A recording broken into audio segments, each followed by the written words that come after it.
Howdy, howdy. Come on in, find you a seat. I think today we're gonna get the canner out. Can us up some hot and spicy pork. I just canned it right in the jar, cold pack.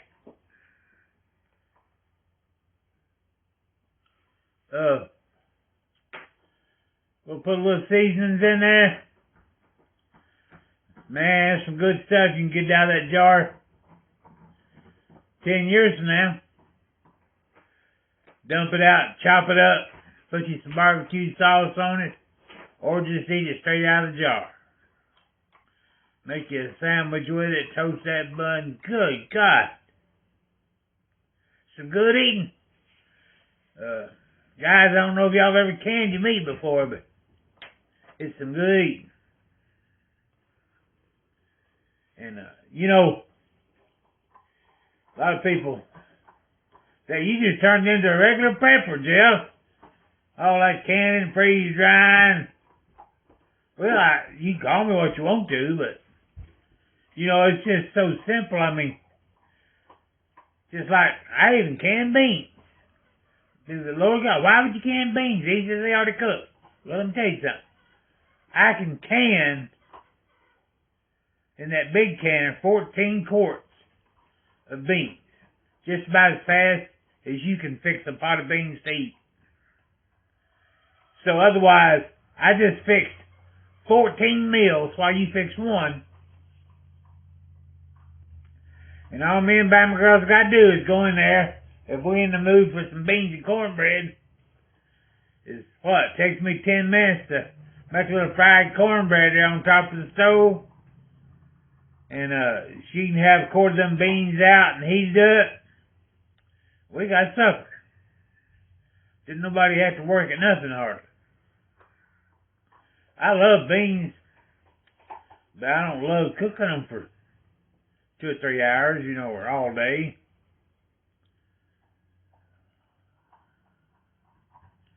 But it changes something too. It's a little different when you process them. Some things I don't like quite as well when they're processed.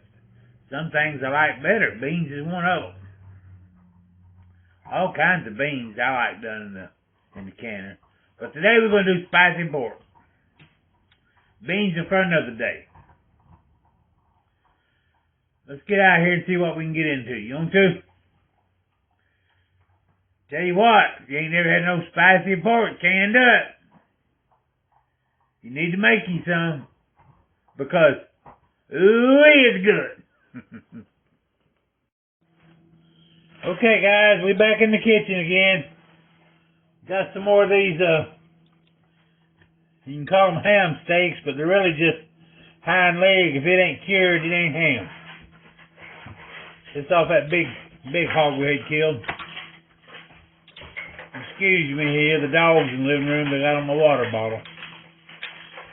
Anyway, we're just going to chunk it up, put it in the jar. I call it spicy pork. You can get it out. It'll just fall all the pieces in after being processed in the pressure canner. Make, you know, tacos, burritos. You just chop it up good and throw some barbecue sauce on it, make you a good sandwich, whatever you want to do with it. I just sat down on the pork and eat it right out of the jar. Alright, I ain't going to make you watch me hack all this up with one hand. We'll move on and I'll come back to you in a minute.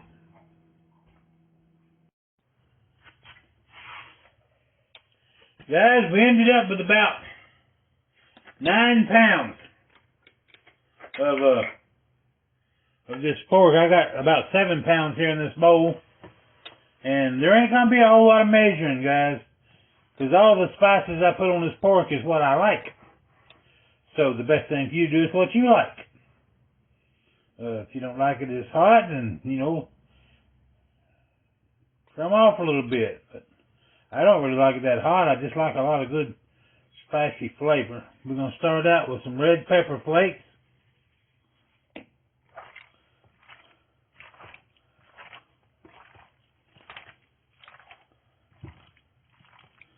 incorporate them a little bit here.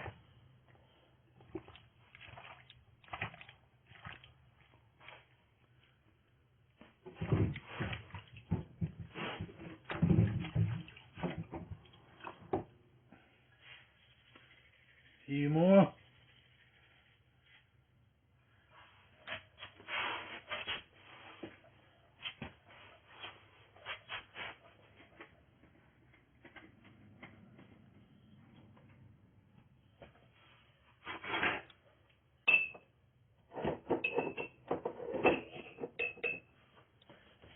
Got a good heaping teaspoon of jalapeno powder.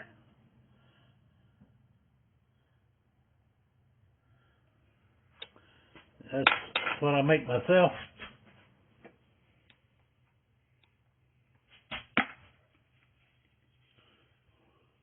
Probably a good teaspoon of black pepper.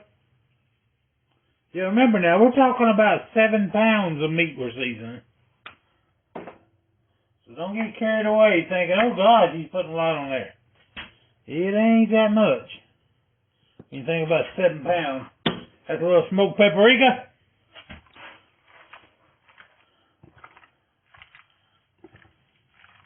A lot of meat.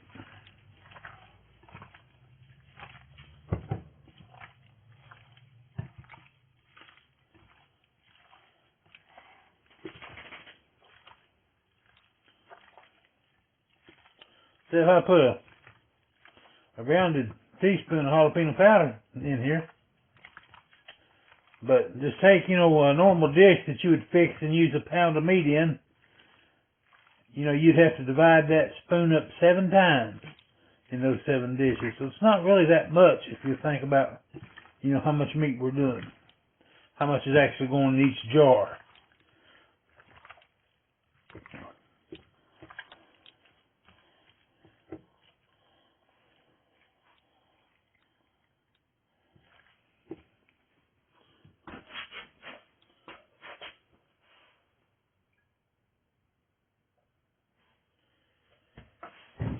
Sorry guys, I only got one hand to work with, so I gotta kind of clean it between each thing. I don't want to get my shakers all nasty.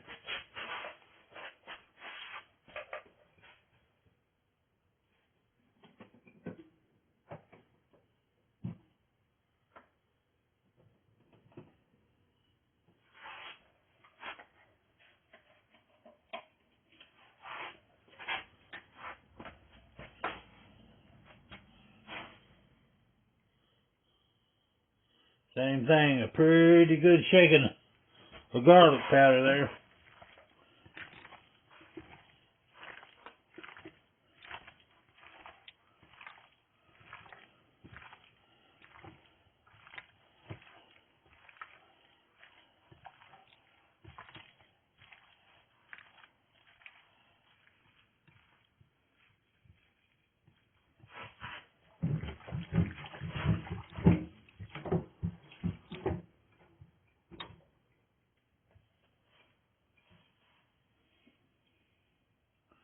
Go again with the garlic.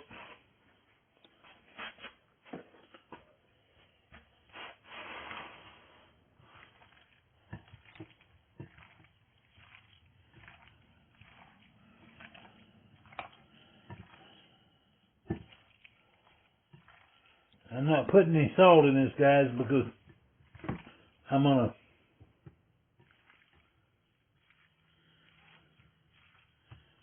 share it with my son. All of us need salt. With salt a little bit. But if you'd like to add a little salt, you can add a little salt to yours.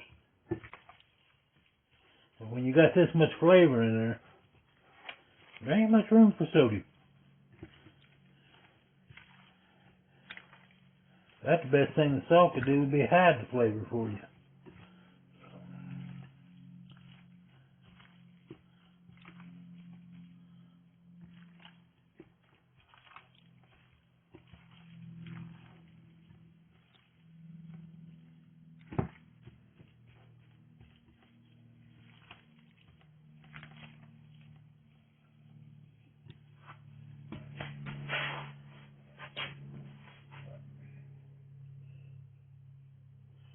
Besides, this next thing I'm putting in there is got quite a bit of sodium in it, I think.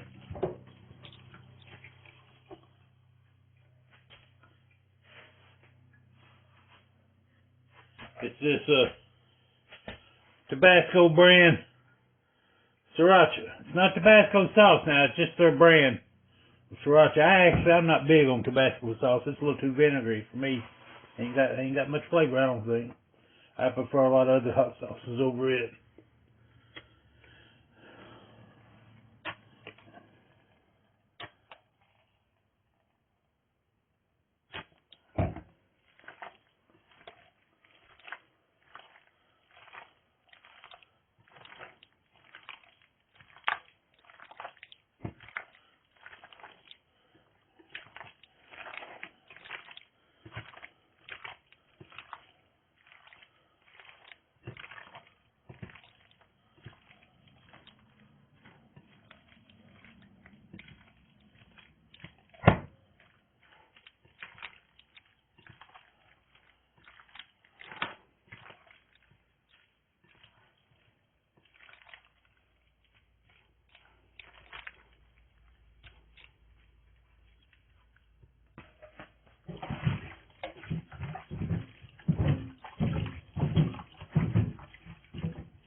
Alrighty. I'm sorry I had to watch all that, but I didn't want to speed the camera back and forth. I was afraid I was going to get this nasty meat all over it.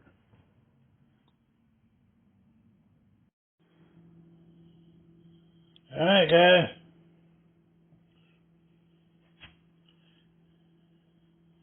We got all the seasoning on there. We're ready to start jarring it up.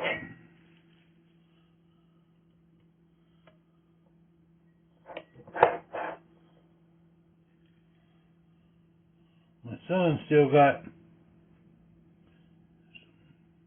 jalapenos down there that's still bearing jalapenos, so we're going to add a little bit of them to it there too. Just because they're pretty. What do you think?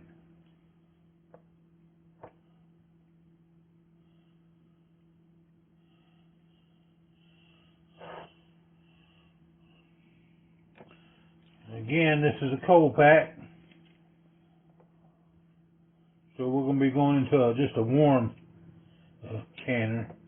It ain't got to be cold, but you don't want to put a cold jar in a hot canner.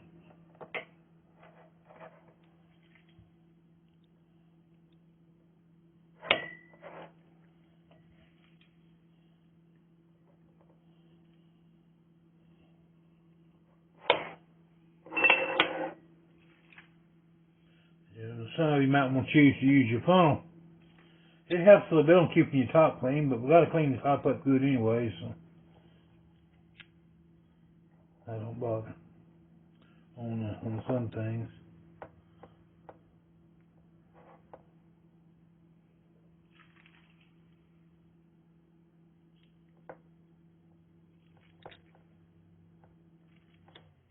Because the funnel, I can only get it so full. Then I got to take it up and add a little bit more to it anyway, and to even it out, pack around the sides. And I'm going to be touching it anyway, so might as well just clean it all up at once.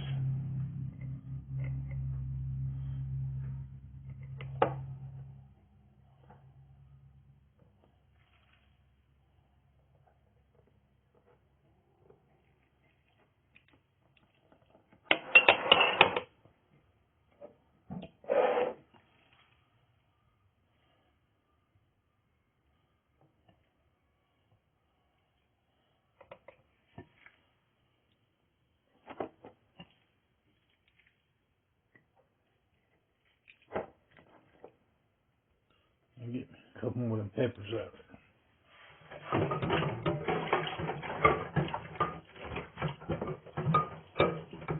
A couple more of them peppers and I'll get the rest of this packed up. I won't make y'all watch. Now guys, now we're going to clean this rim off.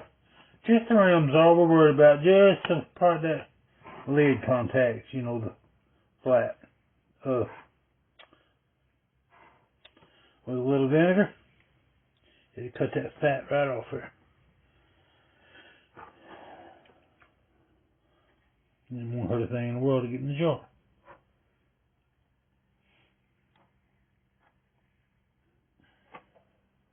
Now this is what we call a cold pack, like I said, and it's a dry cold pack. If you notice, we're not adding no liquid to it. This meat will make its own liquid.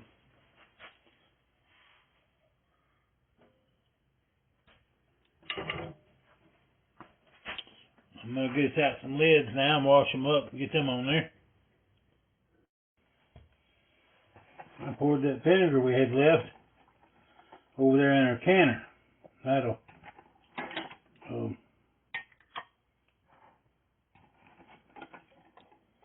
it'll help keep the hard water deposits from getting on the jars and the canner.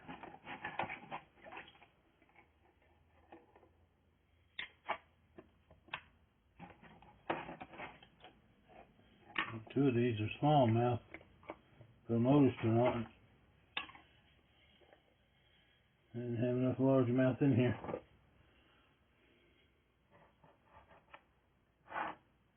Or regular, I guess what's called these.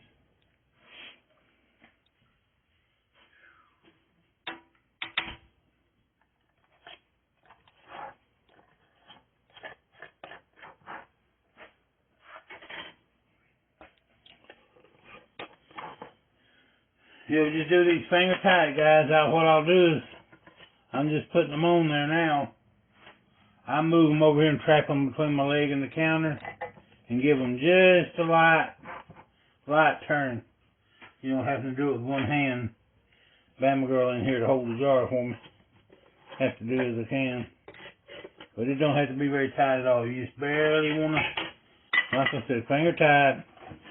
Just what it says. Just barely turn it down, you know, just a little bit. Just hold the jar and barely turn it with your fingers like that, a little bit. Good contact. That's good enough. But it's got to be able to escape the pressure it does out of the jar. And then after it's processed and starts to cool down, it'll suck the lid closed itself. It don't need any help. Alright guys, I went over all of them, got them finger tight, and now we're going to move them over here in the canner.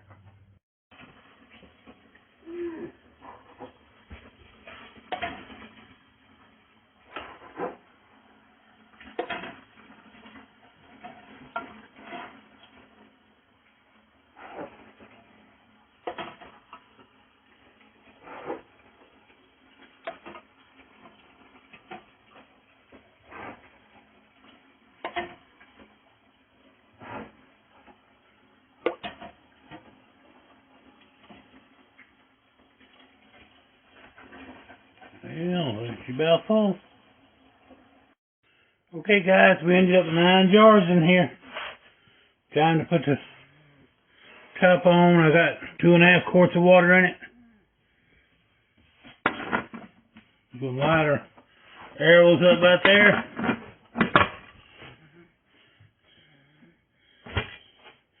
Turn your top till she locks down. It needs to get even. This little button right here will pop up when this thing starts making pressure, and it'll lock this lid so it can't be opened. This here is where your steam escapes. Over here there's a little rubber plug that's just a safety plug. In case all else fails and stops up and it's building pressure, it'll blow that plug before it blows the pot. You know, there's some people scared to death of pressure canner or pressure cooker. Oh, it's dangerous. It's not dangerous at all, guys. There's so many safeties built into it. You've got to almost be trying to blow the dang thing up. And it's not like the old ones neither. I mean, that's just like I said. There's got this little orifice here. It's where your steam comes out. We got a weight that goes on it. That's what regulates your pressure. We use a 10-pound weight here in Florida because we're basically at sea level. 10-pound weight will issue us about 10 to 11 pounds of pressure. Just what we need. To allow it to get up to about 240 degrees. You know, boiling water in a pot, no matter how high you turn the burner, without this lid on here, the water in this pot will only get 210 degrees. That's all the heat the water can hold. anymore, and it will just vaporize into a steam. So like when you thump water on the heating stove in the wintertime.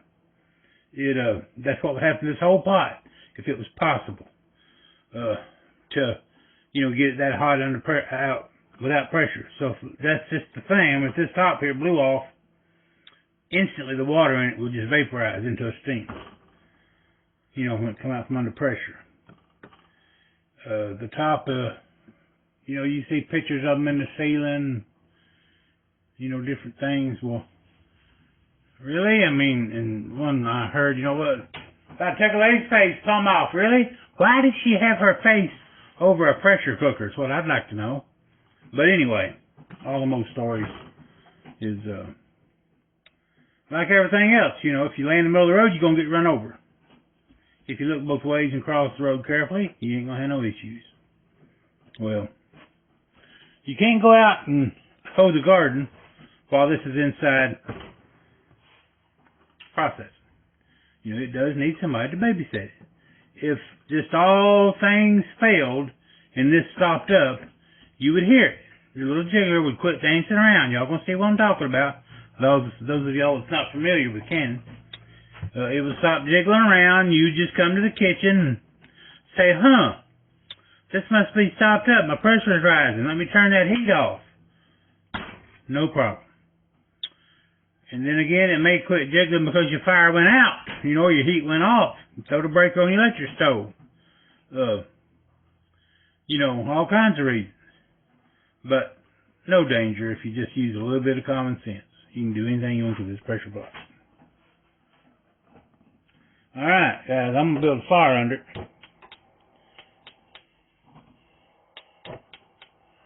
And what we're going to do is start it boiling, and it'll start steaming. Once I get a strong, steady steam from this here little orifice tube, it'll be time to put the weight on it. We put the weight on it. As we put the weight on it, this pressure will start rising. As soon as it gets up to 10, 11 pounds, this baby here will start dancing around because it'll be enough steam coming out to lift the weight up. At that time, we will start our processing time, which for this meat in the jar, now we're doing pints today. The other day I did some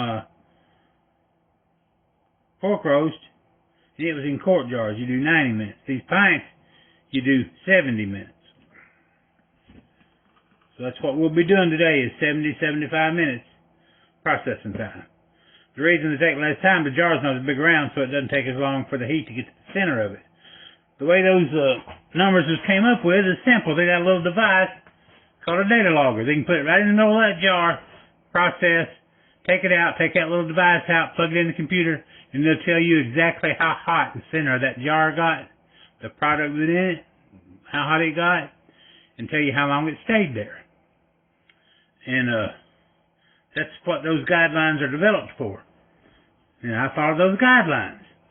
Yeah, there's not much of a chance in there being any botulism in this pork here in the United States. But you know what? If there's a 1 chance in 10 million, there's somebody who wins the lottery just about every week here in Florida. I don't want me to win the botulism lottery on one of my grandchildren. So y'all go ahead and water bath meat all you want to, like some of these Mennonites do. And, some people say, well, I know my grandma used to just water bath. Well, that's just all fine and dandy. But like I said, there is a very, very slim chance, but there is a chance that botulism spore could live through that water bath canyon. I am not prepared to take that chance on my grandchildren. Or anybody, really. I'm just not prepared to take that chance. There's no need in it when it's so simple to do it the correct way.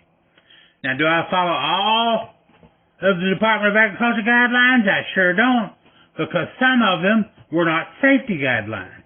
Like you will not find in the ball book, you will not find a recipe for yellow squash or zucchini. And you got some of these people that are so stuck on doing what the government tells them to, they'll say, oh, I'm not going to do squash, y'all. There ain't no recipe for it now. I'm not going to do it. That's dangerous. But let me tell you something. Now it's time to keep using that common sense. Okay? They didn't write out a recipe to do the yellow squash because yellow squash and zucchini, all of those type vegetables are not a very good quality after they're canned. You know, you buy them in the store in the can and it's mush. Do you like it? Sometimes, yeah. I buy me some yellow squash and onions. I like them pretty darn good cooked to a mush. But that's what happens to it when you cook that type of stuff in here, you know, because it's processing at a high heat for a long time. But that does not mean it's not safe to do. It means that, you know, they didn't have no guidelines for it, because why would they want to tell people to do something, people do it and taste it and say, oh, that's all mushy, I ain't following their directions. That's the only reason there's not a recipe in there to do yellow squash. It ain't got nothing to do with it being safe. Yellow squash is not, you know, a real dense item at all. It's not hard to, so you just do it like the same as you would any other vegetable, green beans, potatoes, as far as the guidelines for the time to process it. Alright, I'm going to quit talking now. We'll let this baby start percolating. We'll stick the weight on it, and we'll have us some hot and spicy pork here in an hour and a half. See y'all then. Okay guys, this thing's puffing a good stream of steam. I don't know how well y'all can see it, but you hear it there? On the spoon.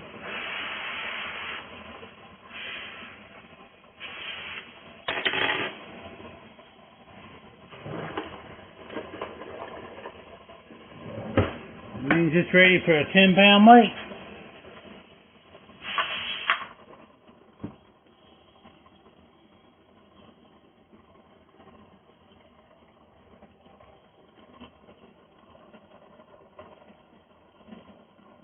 Like I said, now that gauge will immediately start up. When it gets up to 10, 11 pounds, this will start dancing. When it does, it's up to pressure and temperature. That means we'll start our time for processing. There you go, guys. That little gal just a dancing away. This is on about 10 and a half, 11 pounds. I'm going to turn it down now. I've had it on high, medium, high. I'm going to turn it down to low, medium, low. We don't want it to dance too fast. As long as it's dancing the least bit and that gauge is up to 10, we're good. If we let it go crazy and dance too fast, all it's doing is letting more steam escape, which is using up more of our water. And you know, as long as you keep it regulated, before it's not overdoing it, you'll never have a problem with it running dry on you. There are people that, oh, I put extra water in mine where it don't. No, please don't. That goes back to one of those things. That water, they don't, you know, they don't understand the water. More water ain't better. Inside the water, down under the water, it's not as hot as it is above the water. You know, the steam is much, much hotter. So any part of the jar that's beneath water is not getting exposed to as high a temperature. So it's not going to do as good a job processing and killing the botulism. You know, it's all part of it. That's, you know, that's part of the test that's been done, you know, to get that jar to that temperature that it needs to be safe. So, don't put extra water. Put the right amount of water, what you're supposed to. All your canners, as you buy them, will tell you how much to use in it. If it doesn't, start out with 2.5 quarts. You know, 2.5 inches of water is plenty of water. Like I said, as long as you regulate that baby where she's dancing just about like that, you'll never run dry of water. You know, if you leave that flame high and let that thing just go crazy, then you stand a chance of boiling your pot dry. Again, it just goes back to common sense.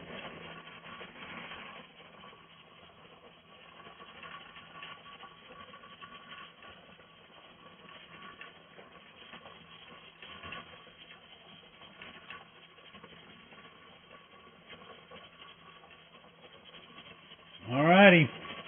Look, y'all see this little guy here is popped up now. It's that lock I was talking about. As long as that's up, you can't open this pot up. So once the pressure all dies down far enough to where there's no danger to open it, that'll drop back down.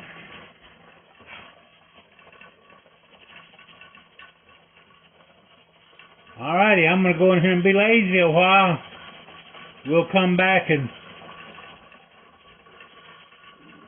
an hour and 15 minutes, 75 minutes. What we're going to process that.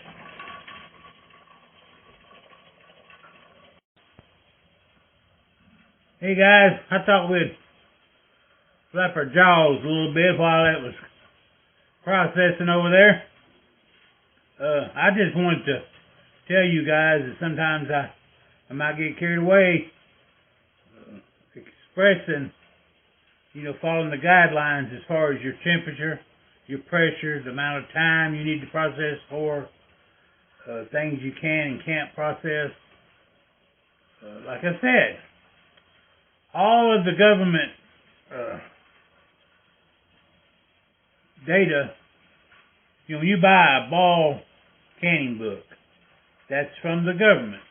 They actually, all those recipes in that book came from, like our agricultural extension offices used to. Said they don't have any funding anymore, so you don't hardly see anything anymore. Nothing new from them. But used to, they would actually invest money in, they had classes on that type of thing, at the colleges and stuff, and they actually recorded the data and made up recipes. And what I mean by recorded the data, they got these little devices they can put in the middle of that jar. I think I was telling you all that already. And process the potatoes, say. And at the end of that process, they can plug that little device in the computer, and it'll tell them, what temperatures it was and how long it stayed at that temperature. How long it stayed at that temperature after you took the heat off of it. And all that data, and that's what they went by, in order to surely kill the botulism spores, it needs to be held between 240 and 250 at a certain amount of time, to safely say, okay, it's done, it's safe. The botulism spores actually are harmless themselves to adults. We eat them, they pass right through us, they go away. You hear the silly dog? She's growling at that puppy. It's Ginger, a little half-weenie dog, half-feist we got, and she is feisty. And she's letting that German Shepherd pup, even though it's 6 times bigger than her, she's letting it know that she's the boss of this house. Ginger, pipe down. Alright, maybe they'll be quiet for a minute. No, she goes. Good gracious. I found out what the problem was. That little new German Shepherd pup came up with a ham bone somehow. I wonder how she got a hold of that. I wonder who dropped that somewhere. Anyway, that meat we've been processing is a little slice of ham bone. She's got it, and that little wiener dog wants it. That's the problem. So I'm either going to have to hide that or get another one. Anyway, where we was at, that little device records all that data. And then they can get it out, and say, okay, it needs to go this temperature for this much time. The botulism spores, like I said, they're harmless to most adults themselves. But it's when they start, there's a name for it. The best way to explain it is it's like it blooms. So during that state, is when it's dangerous to us. That's when it puts out the toxic chemical that'll kill you. If not make you definitely ill, which is it. But the botulism spores themselves, like I said, they're not dangerous by themselves. But what happens when you put it in that jar, and these foods here are low acid foods, when you put it in these jars and seal it up, that's what it likes. You know, our pepper plants will grow outside here. They thrive on oxygen and water. Well, botulism spores thrive on water and lack of oxygen.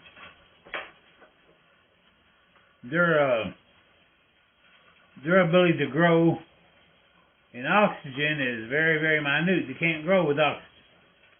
They need a lack of oxygen. They call that, I think, an anaerobic atmosphere. It's what's inside that jar. So that's what makes it dangerous. The same reason that we don't supposed to give honey to our babies until they're like a year old, because our babies don't have the acid in their stomach to deal with botulism spores. Botulism spores are very, very known to be in honey. That is one of the very highest places that you'll find them. It doesn't hurt us. Like I said, it passes right through. But like I said, they say don't put it in the baby, because what'll happen, it'll sit in the baby's stomach for a couple of days. Going through his system, there's not enough acid to kill it, and it'll actually bloom and put off that toxin. I don't have a science degree, so I'm explaining it the best I know how. I know I'm correct. I know that. You know, I've studied it very much, several times. And like I said, I don't want nobody getting hurt. Don't want nobody making the family sick. But there again, it's common sense. Follow the rules. And like I said, there's some things, that's where the common sense comes in. And when you get online here, don't just take one person's advice. Don't take my advice. Go see Granny Lulu and Mary Bell and Jim Johnson. You know, collect your information from several sources and compile it together. And use your own common sense to figure out which one, you know, that you think you want to go by. But I tell you, just be safe. You know, there's no reason to water bath canned meat. Pressure cookers are too cheap. You know, you can get you one at the flea market on a yard sale, $15, $20 all the time. I bought this one new here a while back because I wanted the smaller one where I didn't have to move that big one around all the time that I had. I walked in Tractor Supply and they had this one on sale, and it was what I wanted with the gauge and the weighted pressure regulator. Well, it's not really the one I want. The one I want is an all-American canner, but I can't afford one of them. The reason I want one is not because it necessarily does such a better job canning, but they have a handle right in the center of them. So, full or empty, it's easy for me to move around, you know, with one hand. For one of these canners here, once I get it full of product, I can't move it around very good because other than drag it around the stove, you know, by one of the handles, you can't just pick it up by one handle with product in it. But anyway, I just wanted to tell you all that's why I might, every video I do, I might, you know, sound like a broken record telling you to, you know, follow the guidelines as far as the temperature and the time goes. Now, you'll find some little lady on there to tell you a good recipe to do some yellow squash. You do it. And you won't find it in any book. It is not any recipe written out by the government. It is not, you know, Department of Agriculture, you know, none of the things. You're not going to find anything telling you that it's okay to do it. But, you know, we have enough common sense to know that if you can do green beans, you can do this, and you can do that, all these types that you can do yellow squash too. The reason they didn't recommend you doing it is the quality thing. You know, I mean, when we buy yellow squash in the can at town, it's just mush. I like boiled squash, you know, pretty good. I don't boil mine to death. You know, I just boil it just for a few minutes and take it off. And that's, it's buying a can that's been cooked to death, you know, because it's been processed. But that's the only way it can safely be stored you know, for any amount of time as if it is. And I still like it. I don't like it as good as fresh, but I still like it. So if you have a abundance of squash in your garden and you want to put up a bunch, you cut that squash up, and put in them jars of some onions, throw you a tad of salt and a tad of garlic in there, and process it just like you would potatoes or any other vegetable. There's nothing wrong with it at all. It's fine. Like I said, the reason there's no recipe in the ball book, it's the quality of the finished product. Good gracious. Anybody want a German Shepherd puppy? She gets into everything. But she's a beautiful one. We'll just have to put up with it for a while. She'll grow out of it. Wait a minute. She's over there. She didn't do that. Ginger, you know better. What are you doing over here pulling on Daddy's cord? Alright, guys.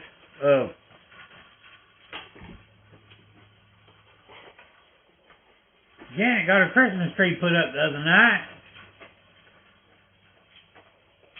She had some pretty little old deals sitting around the bottom of it on a white sheet, and I already had to put them up on top of a cabinet today because the dogs wouldn't leave them alone. You'd think you'd know better, wouldn't you? Alright, I'm going to get off here and we'll take a look at this stuff just as soon as it gets through processing, which will be just a half a second for you guys. Appreciate you hanging out with me. Please, guys, if you get anything at all out of these videos, please like and share them. The more you like, the more you share, and comments really help the algorithm too, as far as getting them to promote my videos out there. If you'll say just anything, you can just say hello, goodbye, or liked it, didn't like it, anything you want to. Just a hey. But if you'll leave a little comment down there, it really helps with that. I'd really appreciate it. And like I said, if you don't want to share with any of your friends, share with your enemies. Appreciate you guys. I'll talk to you here in a minute.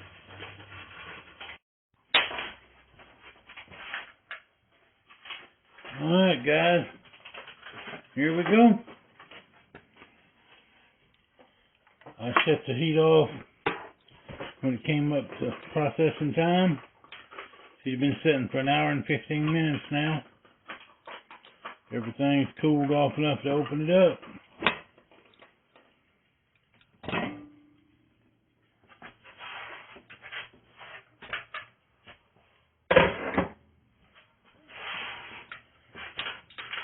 Get that lid off. Let her sit here and continue cooling down with the lid off now. If you took it off a little earlier, probably could have took it off 20-30 minutes ago. And just leave it, cracked a little bit or cool down. But since it's already been an hour and 15 minutes, I just take it all the way off and let her cool down here some. We'll give it about another 30-45 minutes before I start setting the jars out of there.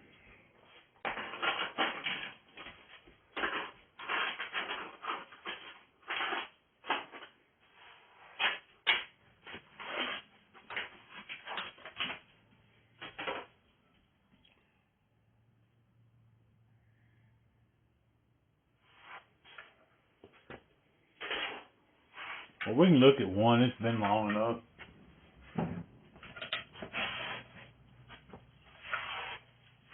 We're going to take a look at it.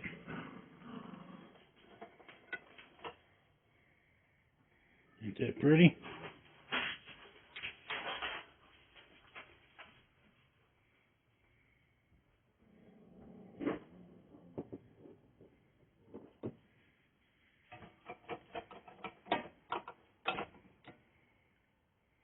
There. It's good, don't it?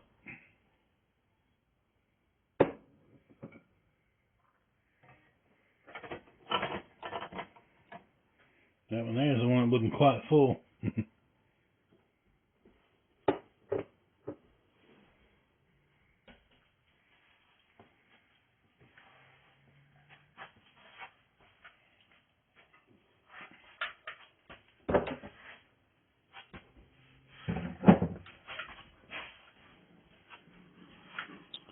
Let them cool down. I might even have some of that for supper. Alright, guys. As always, thank y'all very much for hanging out with me. If you get anything out of this video, helping you learn how to can, for those of you who are new to it, please like and subscribe. Share the videos with your friends. Hit that thumbs up. Leave a message if you would. That really helps out a lot. Don't have to be no long message. Just be, hey, thanks. Got it. Whatever you want to write. Appreciate y'all. Love you. Thanks a lot.